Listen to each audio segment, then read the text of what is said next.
Revista Espírita, Jornal de Estudos Psicológicos, ano 5, janeiro 1862, volume 1, segunda parte. Controle do ensino espírita. A organização que propusemos para a formação de grupos espíritas visa a preparar o caminho que deve facilitar as relações mútuas entre aqueles. Entre as vantagens daí resultantes, deve colocar-se em primeira linha a unidade de doutrina, que será sua consequência natural. Esta unidade já se acha em parte realizada, e as bases fundamentais do Espiritismo são hoje admitidas pela imensa maioria dos adeptos. Mas ainda há questões duvidosas, ou porque ainda não tenham sido resolvidas, ou porque o foram em sentidos diversos pelos homens e mesmo pelos espíritos. Se por vezes os sistemas são produtos dos cérebros humanos, sabe-se que a tal respeito, certos espíritos não ficam atrás. Na verdade, alguns se veem que arquitetam ideias absurdas com maravilhosa habilidade, encadeiam-nas com muita arte e constroem um todo mais engenhoso do que sólido, mas que poderia falsear a opinião de pessoas que não se dão ao trabalho de aprofundar ou que são incapazes de fazer pela insuficiência dos conhecimentos. Sem dúvida, as ideias falsas acabam caindo ante a experiência e a lógica inflexível. Mas antes disso, pode produzir a incerteza.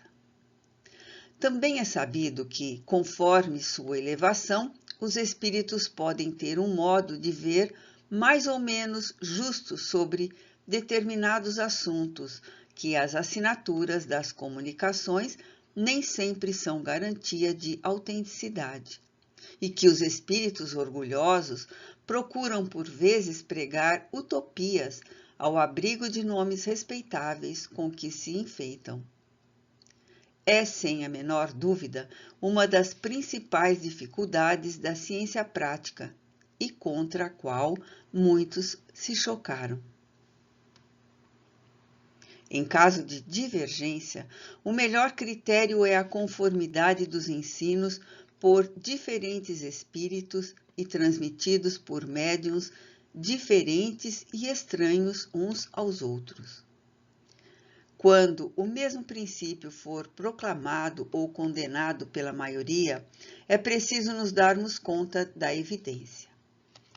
Se há um meio de chegar à verdade, é certamente pela concordância, tanto quanto pela racionalidade das comunicações, ajudada pelos meios que dispomos de constatar a superioridade ou a inferioridade dos espíritos.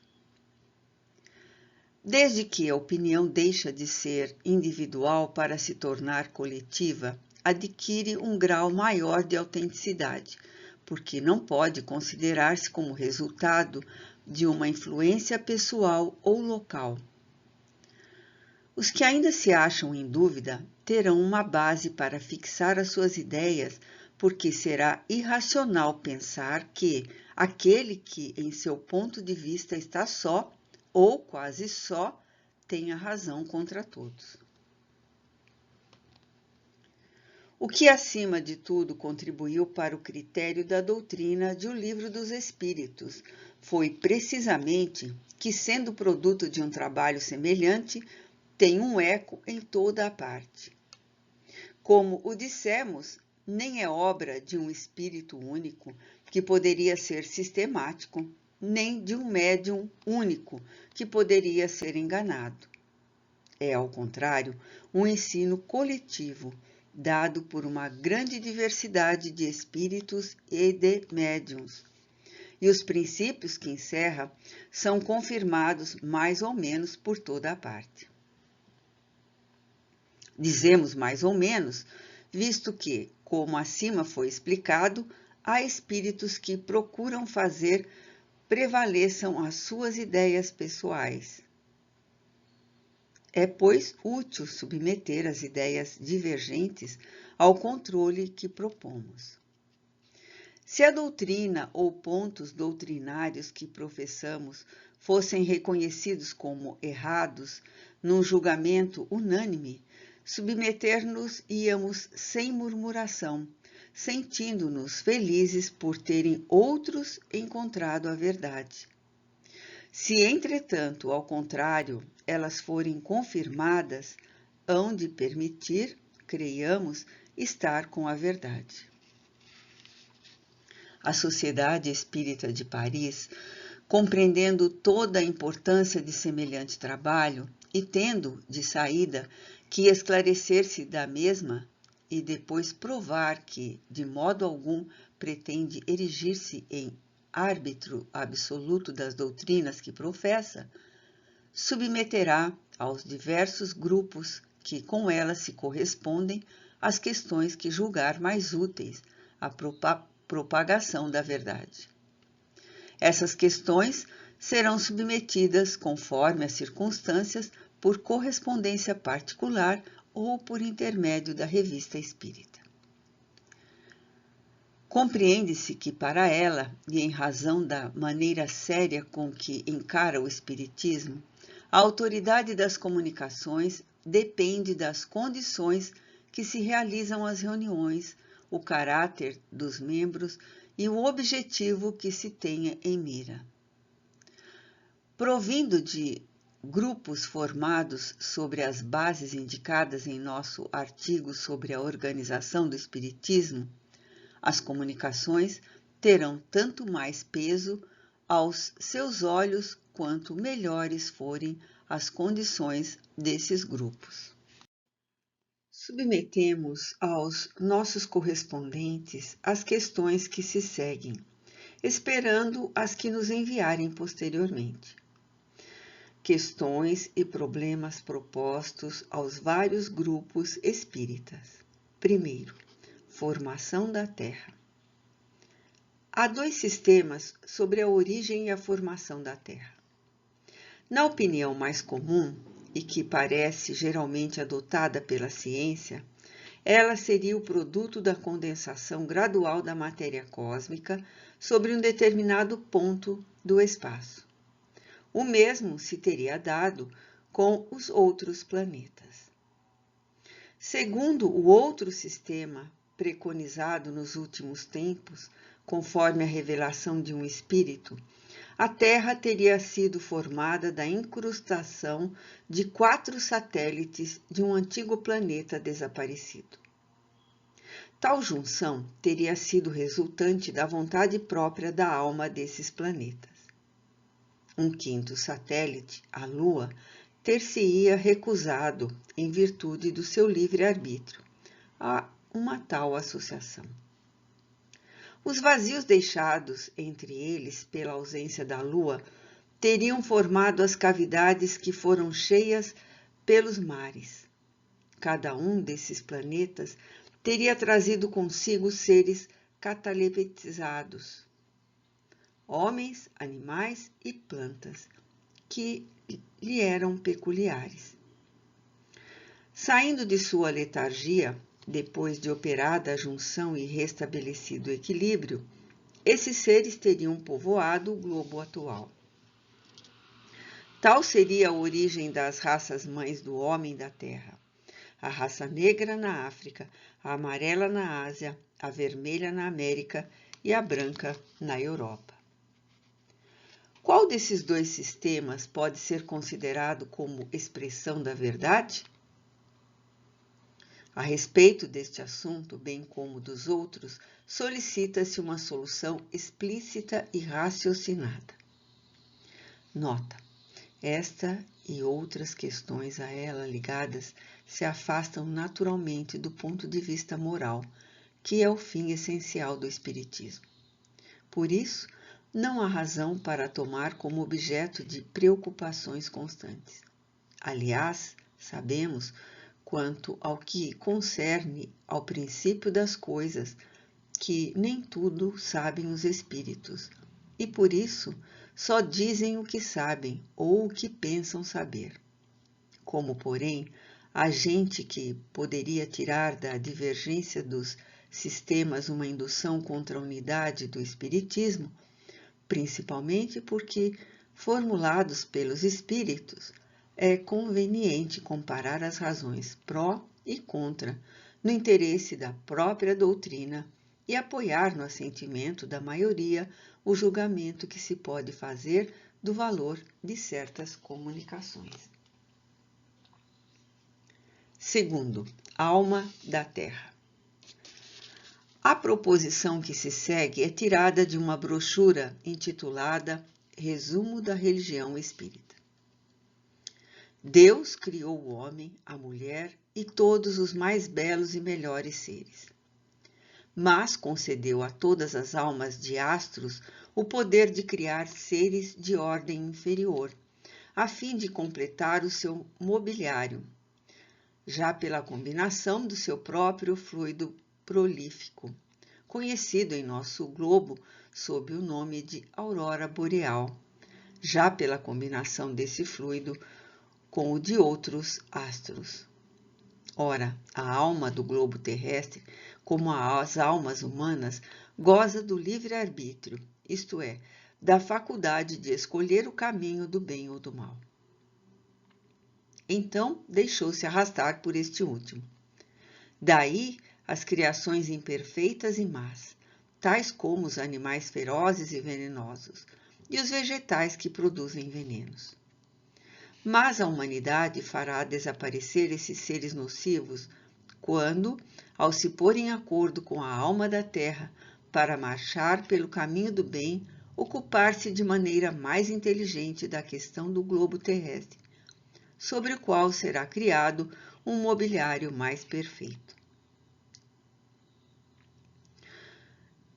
Que é o que há de verdadeiro nesta proposição? Que é o que se deve entender por alma da terra? Terceiro, sede da alma humana. Lê-se na mesma obra a passagem seguinte citada como extraída de A Chave da Vida, página 751. A alma é de natureza luminosa divina. Tem a forma do ser humano que anima. Reside no espaço situado na substância cerebral mediana, que reúne os dois lóbulos do cérebro por sua base. O homem, harmonioso e na unidade, a alma, diamante resplandecente, é adornada por uma branca coroa luminosa. É a coroa da harmonia. Que é o que há de verdadeiro nesta proposição? Quarto, sede das almas. Na mesma obra. Enquanto habitam as regiões planetárias, os espíritos são obrigados a reencarnar-se para progredirem. Desde que chegam às regiões solares, não mais necessitam da reencarnação e progridem, indo habitar sóis de ordem superior, de onde passam às regiões celestes. A Via Láctea, cuja luz é tão suave, é a morada dos anjos ou espíritos superiores.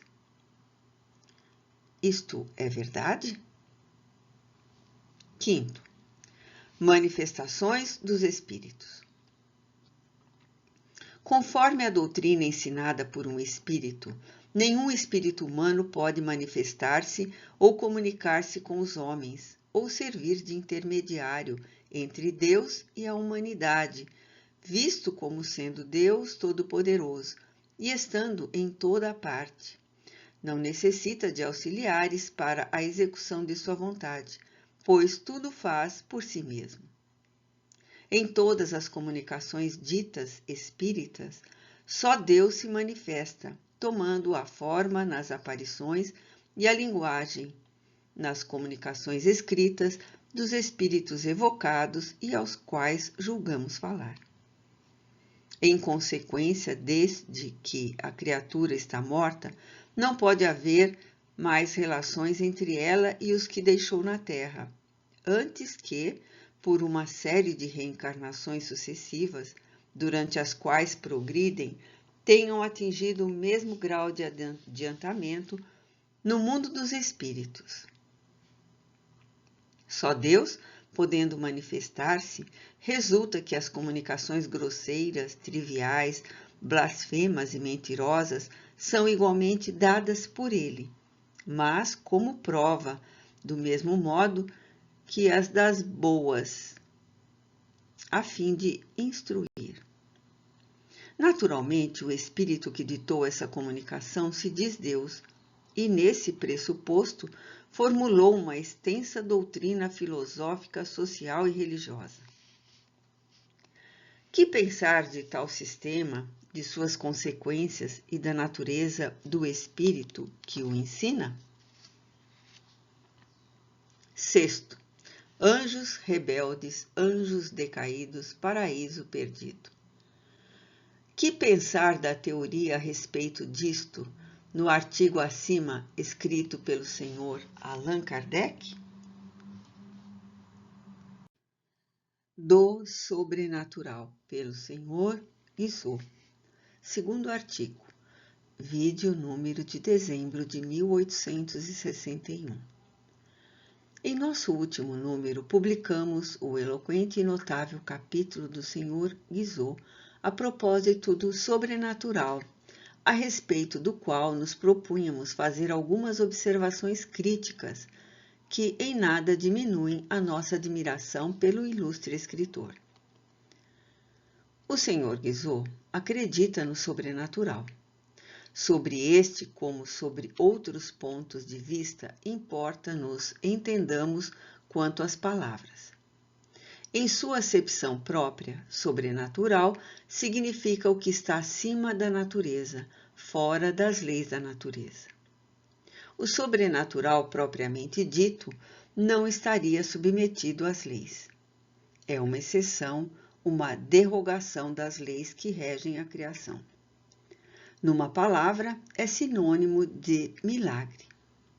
No sentido próprio, esses dois vocábulos passaram à linguagem figurada, servindo para designar tudo quanto seja extraordinário, surpreendente, insólito. De uma coisa que causa admiração, disse que é miraculosa, como se diz que uma grande extensão é incomensurável, de um grande número que é incalculável, ou de uma longa duração que é eterna, muito embora, a rigor, possam ser medidas, calculadas e previsto um termo à última. Pela mesma razão, qualifica-se de sobrenatural aquilo que à primeira vista parece sair dos limites do possível. O vulgo é sempre levado a tomar o vocábulo ao pé da letra naquilo que não compreende. Se por tal se estende tudo quanto se afaste das causas conhecidas, está bem. Mas, então, o vocábulo não tem mais sentido preciso, porque aquilo que era sobrenatural ontem já não o é hoje. Quantas coisas, outrora como tal consideradas, não fez a ciência entrar no domínio das leis naturais? Apesar dos progressos que temos feito, podemos vangloriar-nos de conhecer todos os segredos de Deus? Já nos diz a natureza a última palavra sobre todas as coisas? Não temos desmentidos diários a essa pretensão? Se, pois, aquilo que ontem era sobrenatural, hoje não o é, podemos logicamente inferir que o sobrenatural de hoje deixará de sê-lo amanhã. Para nós, tomamos o vocábulo sobrenatural no seu mais absoluto sentido próprio, isto é, para designar todo o fenômeno contrário às leis da natureza. O caráter do fato natural ou miraculoso é de ser excepcional. Desde que se repete, é porque está submetido a uma lei, conhecida ou não, e entra na ordem geral. Se restringirmos a natureza ao mundo material visível, É evidente que as coisas do mundo invisível serão sobrenaturais. Mas, estando também o mundo invisível submetido às leis, parece-nos mais lógico definir a natureza como o conjunto das obras da criação regidas pelas leis imutáveis da divindade. Se, como demonstra o Espiritismo, o mundo invisível é uma das forças, um dos poderes regentes sobre a matéria, representa um papel importante na natureza. Por esta razão, os fenômenos espíritas, para nós, nem são sobrenaturais, nem maravilhosos ou miraculosos, de onde se vê que, longe de ser ampliado o círculo do maravilhoso, o Espiritismo tende a restringi-lo e fazê-lo desaparecer. Dissemos que o Sr. Guizot acredita no sobrenatural, mas no sentido miraculoso, o que, de modo algum, implica na crença nos espíritas e suas manifestações. Ora, desde que, para nós, os fenômenos espíritas nada têm de anormal, não se segue que, em determinados casos, Deus não venha derrogar as suas leis, de vez que é todo-poderoso. Tê-lo-ia feito? Não é aqui o lugar de examinar o problema. Para tanto, fora necessário discutir, não o problema, mas cada fato isoladamente. Ora, colocando-nos no ponto de vista do Sr. Guizot, isto é, da realidade dos fatos miraculosos, vamos tentar combater a consequência que daí ele tira, isto é, que a religião não é possível sem o sobrenatural, e, ao contrário, provar que de seu sistema decorre o aniquilamento da religião. O Sr. Guizot parte do princípio de que todas as religiões se fundam no sobrenatural. Isto é certo se entendermos como tal aquilo que se não compreende. Se, porém, remontarmos ao estado dos conhecimentos humanos na época da fundação de cada religião conhecida, veremos quão limitado era o saber humano em astronomia, em física, em química, em geologia, em fisiologia, etc. Se nos tempos modernos um bom número de fenômenos já perfeitamente conhecidos e explicados passavam por maravilhosos, com mais forte razão, assim deveria ser em tempos remotos. Acrescentemos que a linguagem figurada, simbólica e alegórica, em uso entre todos os povos do Oriente, naturalmente se prestava às ficções cujo verdadeiro sentido a ignorância não era capaz de descobrir. Acrescentemos ainda que os fundadores das religiões, homens superiores à craveira comum, conhecendo muito mais, tiveram que impressionar as massas, cercando-se de um prestígio sobre-humano, enquanto certos ambiciosos puderam explorar a credulidade. Vede Numa, Maomé e tantos outros. Direis que são impostores. Seja, tomemos as religiões saídas da lei mosaica. Todas adotam a criação segundo a Gênesis. Ora, haverá nada de mais sobrenatural do que essa formação da terra, tirada do nada, surgida do caos, povoada por todos os seres vivos, homens, animais e plantas, todos formados e adultos em 6 vezes 24 horas, como se por um golpe de varinha mágica? Não é a derrogação formal das leis que regem a matéria e a progressão dos seres? Certamente que Deus podia fazê-lo, mas o fez? Ainda há bem poucos anos, afirmava-se como artigo de fé, e eis que a ciência repõe o fato imenso da origem do mundo na ordem dos fatores naturais, provando que tudo se realizou segundo as leis eternas.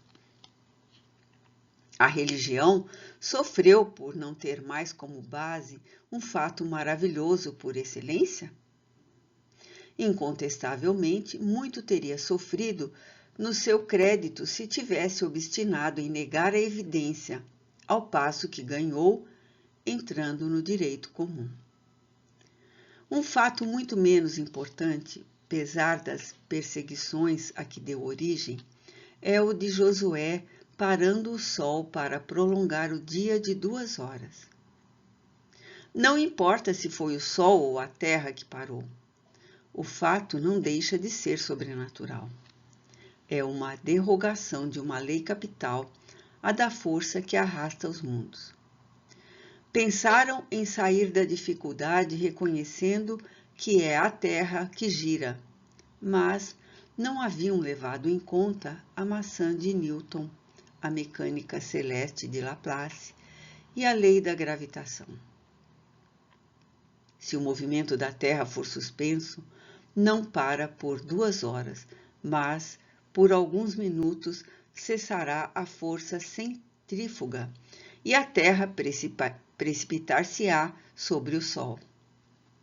O equilíbrio das águas na sua superfície é mantido pela continuidade do movimento. Cessando este, tudo se esboroa. Ora, a história do mundo não menciona o menor cataclismo nessa época. Não contestamos que Deus tenha podido favorecer a Josué, prolongando a claridade do dia. Por que meio? Ignoramo-lo. Poderia ter sido uma aurora boreal, um meteoro ou qualquer outro fenômeno que não tivesse alterado a ordem das coisas. Mas, inquestionavelmente, não foi aquele que, durante séculos, foi tomado como artigo de fé. É muito natural que outrora acreditassem, mas hoje isto é impossível, a menos que se renegue a ciência. Dirão que a religião se apoia sobre muitos outros fatos que nem são explicados nem explicáveis. Inexplorados, sim, inexplicáveis é outra questão. Sabemos que descobertas e que conhecimentos estão reservados ao futuro? Já não vemos sob o império do magnetismo, do sonambulismo, do espiritismo, reproduzirem-se os êxtases, as visões, as aparições, a visão à distância, as curas instantâneas, os transportes, as comunicações orais e outras com os seres do mundo invisível. Fenômenos conhecidos de tempos imemoriais, outrora considerados maravilhosos e hoje demonstrados como pertinentes à ordem das coisas naturais, conforme a lei constitutiva dos seres? Os livros sagrados estão cheios de fatos qualificados de sobrenaturais. Como, porém, os encontramos análogos e até mais maravilhosos em todas as religiões pagãs da antiguidade, se a verdade de uma religião dependesse do número e da natureza de tais fatos, não saberíamos qual delas a mais importante. Como prova do sobrenatural, cita o Sr. Guizot a formação do primeiro homem, que foi criado adulto porque, diz ele, sozinho e na infância não teria podido alimentar-se. Mas, se Deus fez uma exceção criando o adulto, não teria podido fazer outra, dando ao menino os meios de viver, e isto sem se afastar da ordem estabelecida? Sendo os animais anteriores ao homem, não era possível, em relação ao primeiro menino, realizar a fábula de Rômulo e Remo? Dizemos o primeiro menino quando deveríamos dizer os primeiros meninos, porque a questão de um tronco único para a espécie humana é controvertida. Com efeito, as leis da antropologia demonstram a impossibilidade material que a posteridade de um só homem tivesse podido, em alguns séculos, povoar toda a terra e se transformar em raças negras, amarelas e vermelhas.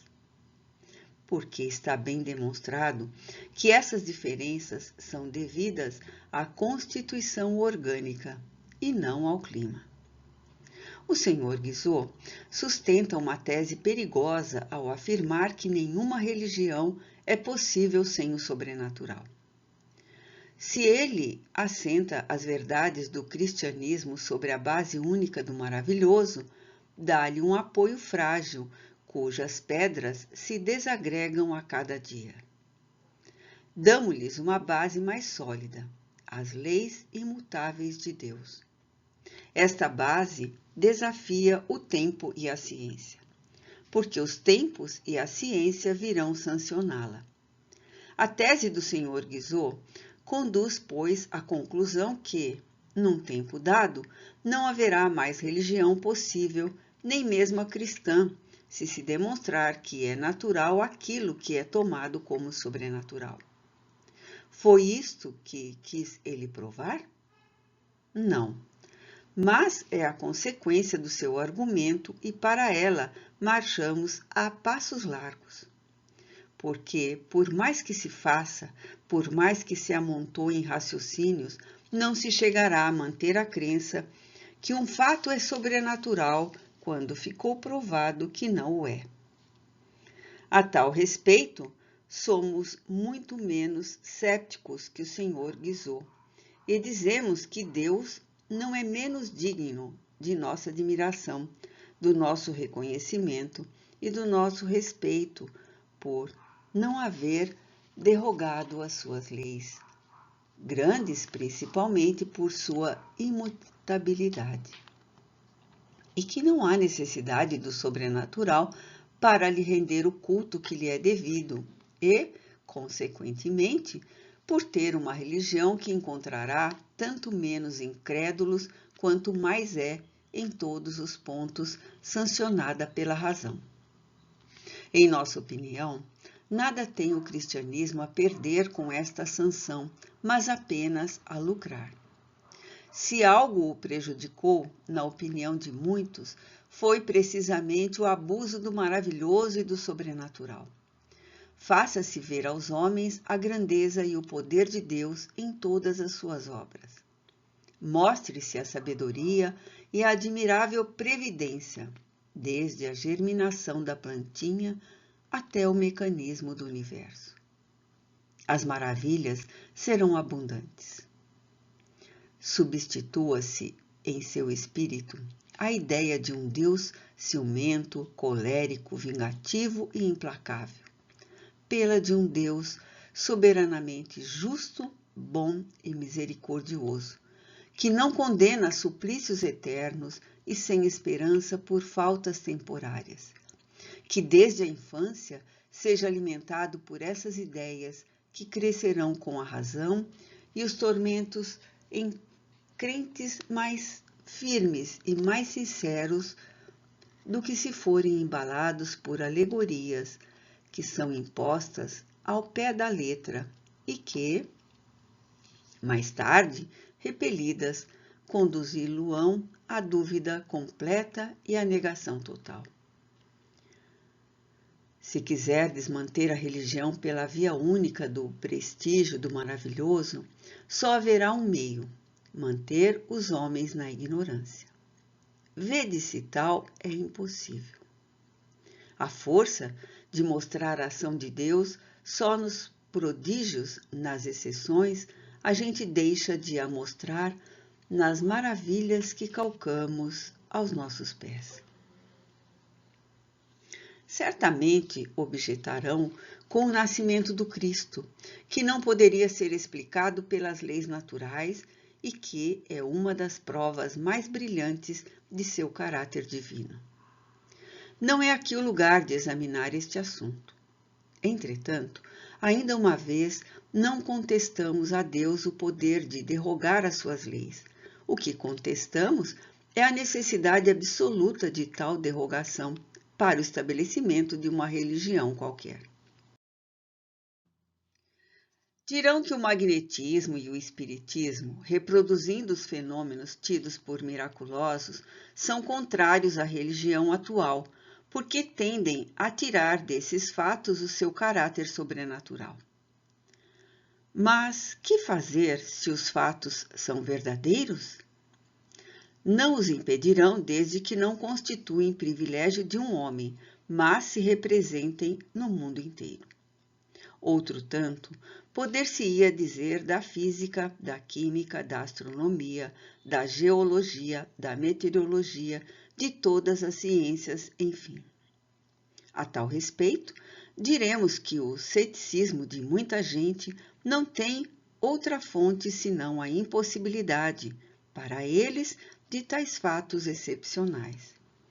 Negando a base sobre que se apoiam, negam tudo o mais.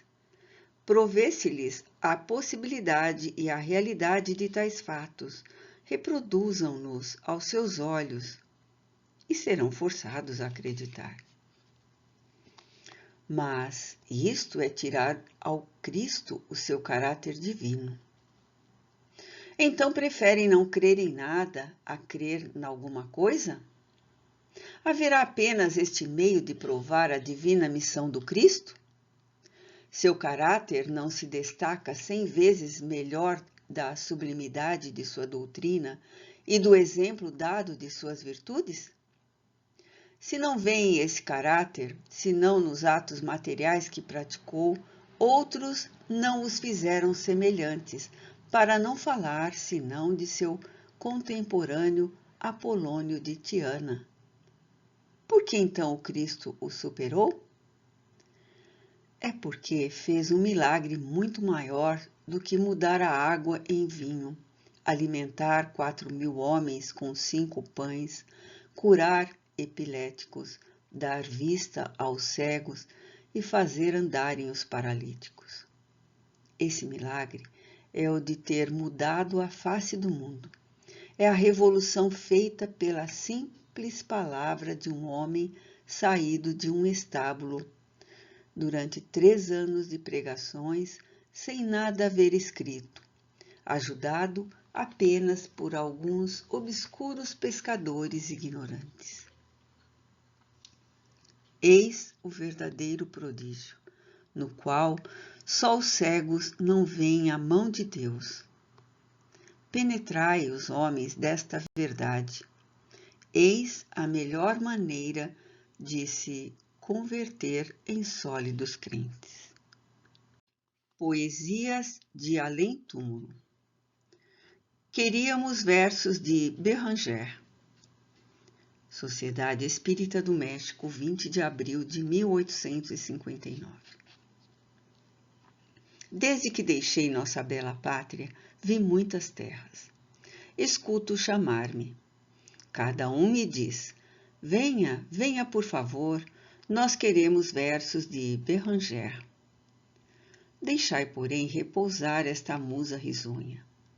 Hoje ela mora nos vastos campos dos ares e, para louvar a seu Deus, sua voz sempre alegre se mistura diariamente aos concertos celestes. Outrora ela cantou em áreas muito frívolas, mas seu coração era bom. Chamando-o a si, Deus não julgou, mas suas palavras levianas. Ele amava e orava sem detestar alguém. Se eu pude flagelar a raça capuchinha, com isso os franceses deram boas risadas. E se o bom Deus me destinar a regressar à terra, reservarei para eles um estribilho de troça. Nota: aqui o espírito de Béranger nos deixou. Voltou a uma prece e nos deu os seguintes versos. Arre, vocês me assassinam, ó gente leviana. Versos, sempre versos, o pobre Béranger os fez em quantidade ao passar pela terra. E contra eles a sua morte devia protegê-lo. Mas não, nada disso, que se cumpra o seu destino. Eu esperava, ao morrer, que Deus o tivesse impedido. do pobre Béranger assistis ao suplício e quereis puni-lo. Ai de mim, por seu pecado, Béranger. Tanto mais uma canção. Sociedade Espírita do México. Filho querido de uma terra adorada, aqui me lembro sempre de você. Sob outros céus, alma regenerada, encontrei beleza, mocidade e amor. Enfim, estou no topo da vida, mundo eterno, onde todos renascemos. E pobre espírito desta outra pátria, ainda tento mais uma canção. Vi chegar esta deusa pálida, cujo nome só a todos nós comove. Mas não vendo em seus olhos senão ternura, pude apertar as mãos sem receio. Adormeci e minha nova amiga embalou minha partida em sons maviosos. E pobre espírito desta outra pátria, ainda tento mais uma canção. Ide em paz. Deitai-vos no túmulo, ó mortos felizes, sem preocupação de despertar. Vossos olhos fechados são a tela que cai para se reabrir de novo a um sol mais radioso. Sorride, pois. A morte vos convida a seus banquetes de brilhantes colheitas. E pobre espírito desta outra pátria, ainda tento mais uma canção. Estão caídos os gigantes da glória, escravos, reis, todos serão confundidos, porque, para nós todos, a mais bela vitória cabe ao que mais sabe amar. Lá vemos aquilo que pede o nosso amor, ou aquilo que, pesar nosso, aqui na terra deixamos. E pobre espírito desta outra pátria, ainda tento mais uma canção. Amigos, adeus. Entro no espaço que sempre posso transpor ao vosso chamado. Imensidade que jamais nos deixa e que em breve percorrereis. Sim, com voz feliz e rejuvenescida, juntos recitareis minhas lições. E pobre espírito desta outra pátria, ainda tento mais uma canção. Béranger. Nota: de passagem por Paris, o presidente da Sociedade Espírita do México nos confiou uma série de comunicações dessa sociedade e nos autorizou a escolher o que julgássemos de mais utilidade. Pensamos que os leitores não se lamentarão por essa primeira escolha que fizemos. Verão pelas mostras que bonitas comunicações são dadas em toda parte. Devemos acrescentar que o médium que obteve as poesias acima é uma senhora inteiramente alheia à poesia. Bibliografia: o Espiritismo na sua expressão mais simples ou a doutrina dos espíritos popularizada. A brochura que anunciamos sob este título em nosso último número sairá a 15 de janeiro, mas em vez de 25 cents, preço indicado será vendida a 15 cents, separadamente, ou a 10 cents para a compra de 20 exemplares, ou 2 francos além do porte.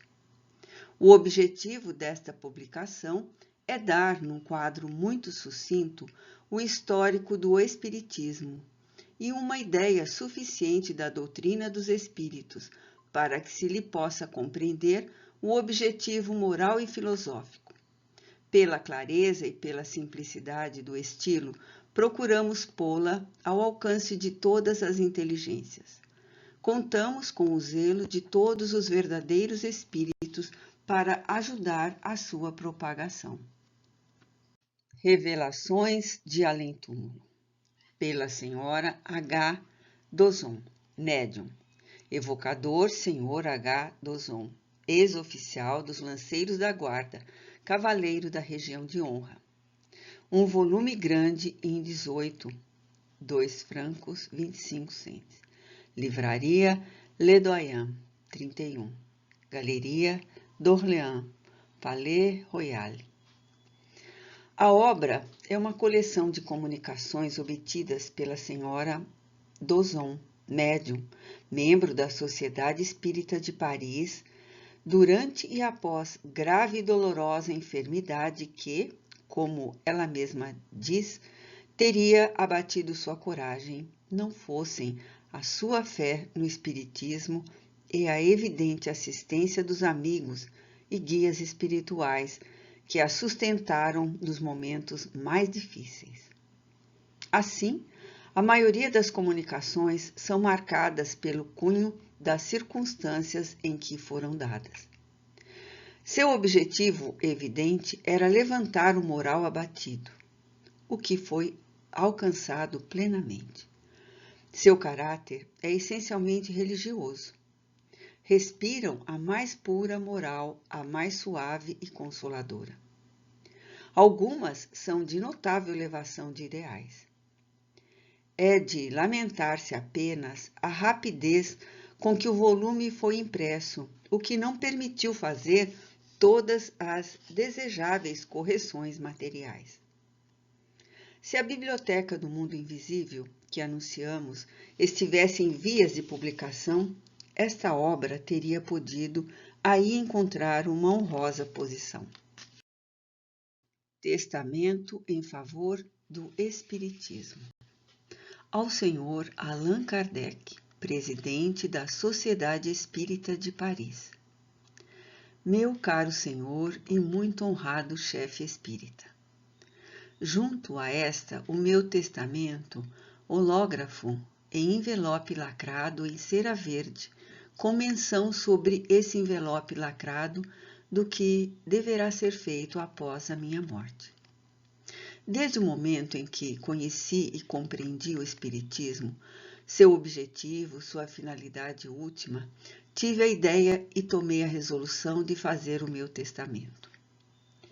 Tinha deixado para mim a volta do campo, este inverno, esta obra de minhas últimas vontades. No lazer e na solidão do campo, foi possível recolher-me, e à luz desse divino facho do Espiritismo, aproveitei todos os ensinamentos que recebi, sob todos os pontos de vista dos Espíritos do Senhor, para me guiar no cumprimento desta obra da maneira mais útil aos meus irmãos da terra, quer sentados em meu lar, quer perto ou longe de mim, conhecidos ou desconhecidos, amigos ou inimigos, e da maneira mais agradável a Deus. Lembrei-me desse respeitável senhor Jobard de Bruxelas, cuja morte súbita o Senhor nos anunciou, e do que ele escrevia na sua linguagem profunda e, ao mesmo tempo, faceta e espiritual, relativamente a uma sucessão de 20 milhões, dos quais se dizia expoliado. Que esta soma colossal teria sido uma alavanca poderosa para ativar de um século a nova era que se inicia. O dinheiro, que frequentemente e do ponto de vista terreno tem sido chamado o nervo da guerra, é com efeito um instrumento temibilíssimo, poderoso para o bem e para o mal aqui na terra. E eu disse de mim para mim: posso e devo consagrar uma notável porção de meu modesto patrimônio a ajudar esta nova era, esse patrimônio que adquiri para a realização de minhas provas, com o suor de meu rosto, à custa de minha saúde, através da pobreza, da fadiga, do estudo e do trabalho, e por 30 anos de vida militante de advogado, um dos mais ocupados nas audiências e no escritório. Reli a carta que, depois de sua viagem a Roma, Lamennais escreveu a 1º de novembro de 1832 à Condessa Senft, e na qual, com a expressão de suas decepções, após tantos esforços e lutas consagradas à procura da verdade, encontrava-se estas palavras, se não proféticas, ao menos inspiradas, anunciando esta era nova. Seguem-se várias citações que deixamos de reproduzir por falta de espaço. O envelope contém o seguinte aviso. Neste envelope lacrado com cera verde está meu testamento hológrafo. O envelope só deve ser aberto e o selo quebrado após a minha morte em sessão geral da Sociedade Espírita de Paris. E nessa sessão, pelo presidente dessa sociedade, que estiver em exercício na época de minha morte, será feita a inteira leitura de meu testamento. O dito envelope e o dito selo serão rompidos pelo presidente. O presente envelope selado, contendo meu testamento e que vai ser entregue ao Sr. Allan Kardec, presidente atual da dita sociedade, será depositado por ele nos arquivos dessa sociedade. Um original desse mesmo testamento será encontrado, na época de minha morte, depositado no gabinete da senhora X. Um outro original será, na mesma época, encontrado em minha casa. O depósito com o Sr. Allan Kardec é mencionado nos outros originais. Tendo sido comunicada à Sociedade Espírita de Paris em sua sessão de 20 de novembro de 1861, o presidente, Sr. Allan Kardec, foi encarregado de agradecer, em nome da sociedade, as generosas intenções do testador em favor do Espiritismo e de o felicitar pela maneira por que compreende a sua finalidade e o seu alcance. Conquanto o autor da carta não haja recomendado silenciar o seu nome, caso se quisesse publicá-lo, compreende-se que, em tais circunstâncias, e num ato desta natureza, a mais absoluta reserva é obrigação rigorosa. Carta ao Sr. Dr. Morreri, a propósito da senhorita Godin. Nos últimos tempos têm sido comentados certos fenômenos estranhos operados pela senhorita Godin e que consistiriam, notadamente, na produção de diamantes e de grãos preciosos por meios não menos estranhos. O Sr. Morreri escreveu-nos a respeito uma longa carta descritiva e algumas pessoas admiraram-se de que não a tivéssemos comentado. A razão disso é que não aceitamos nenhum fato com entusiasmo. Examinamos as coisas friamente antes de as aceitar, pois nos ensina a experiência quanto devemos desconfiar de certas ilusões. Se tivéssemos publicado sem exame todas as maravilhas que nos foram relatadas, mais ou menos de boa fé, nossa revista talvez se tivesse tornado mais divertida. Mas devemos consertar-lhe o caráter sério que sempre teve. Quanto à nova e prodigiosa faculdade que se teria revelado na senhorita Godin, francamente achamos que a de médium curador era mais preciosa e mais útil à humanidade e mesmo à propagação do espiritismo.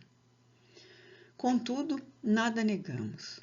E aos que pensam que, com tal notícia, logo teríamos tomado a entrada de ferro para nos certificarmos, responderemos que, se a coisa é verdadeira, não deixará de ser constatada oficialmente.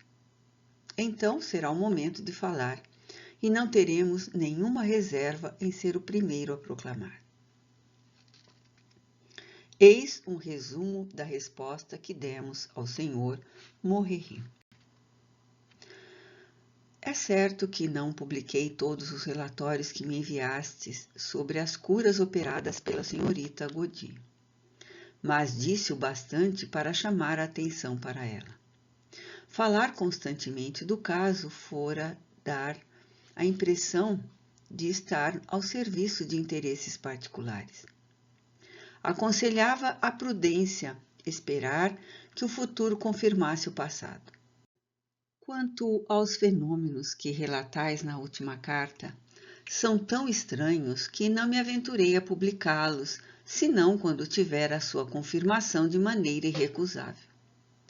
Quanto mais anormal um fato, mais circunspecção se exige. Não vos surpreendereis que a tenha, e bastante em tais circunstâncias. Aliás, é o conselho do Comitê da Sociedade, ao qual submeti a vossa carta. Por unanimidade foi decidido aguardar o desenvolvimento, antes de falar do caso. Até agora, tal fato é tão contrário a todas as leis naturais e mesmo a todas as leis conhecidas do Espiritismo, que o primeiro sentimento que provoca, mesmo entre os espíritas, é de incredulidade.